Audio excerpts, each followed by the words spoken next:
Tak som rád, že som podpísal práve tu v Zlíne. Prostredie tu je pekné, páči sa mi tu, takže prvé dojmy sú fajn. Myslím si, že to bol taký najlepší krok, čo som mohol v túto chvíľu spraviť, takže je to pre mňa výzva určite. Tá Česká liga je kvalitnejšia ako Slovenská, ale myslím si, že mám šancu sa tu ešte posunúť ďalej, oveľa v kariére, takže teším sa na to a som rád. Áno, tak to som chcel hlavne aj ja spolu s agentom, a takže tá Česká liga bola ideálna v tomto, takže preto som si vybral Zlín. Áno, tak on bol prvý, ktorému som povedal, že mám možnosť sem ísť a on tu bol jednu sezónu, myslím, na hosťovaní a povedal mi samé pozitíva, takže aj to ma tak viac utvrdilo k tomu, aby som spravil tento krok. Že to je férový klub, vlastne na čom sa dohodnete, tak to splňa a že fanúšikovia sú tu výborní, spomenul.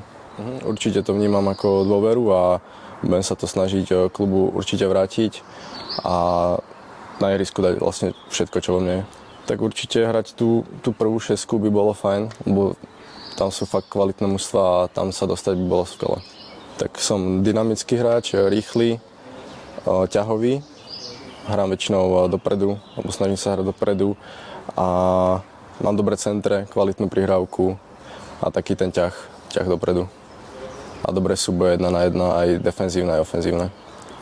Tak áno, tie posledné sezóny som hral na ľavej obrane a nepríde mi to ako veľká zmena. Stále viem hrať aj ofenzívne, aj napravo, aj naľavo, takže je to v podstate iba o pozíciu navyše pre mňa ako možnosť. Maja Pišoju z Trenčína, hrávali sme tam spolu, takže s ním mám dobrý vzťah, toho poznám jediného z kabiny, takže teším sa na neho. Dalo mi to fakt tie skúsenosti, ktoré som potreboval ako mladý hráč a za to som im vlastne vďačný, bolo mi tam dobre, ale už bol čas sa posunúť ďalej. Určite áno, mám 23 rokov, som stále mladý a viem, že ešte sa môžem veľa posunúť, takže áno. Tak mimo futbalu rád trávim čas s priateľkou a chodíme spolu na výlety, na ESA, taká tá klasika a doma keď som sám, tak rád hrám na počítači alebo na plejku. Tak Zlín poznáme už dlhšie, boli sme tu obidva aj predtým, ale dnes si to ideme tak viac pozrieť, ideme sa pozrieť aj na bývanie, takže dnes si to pozrieme. Áno, určite, ale myslím si, že som pripravený, tak už to treba iba ukázať na ihrisku.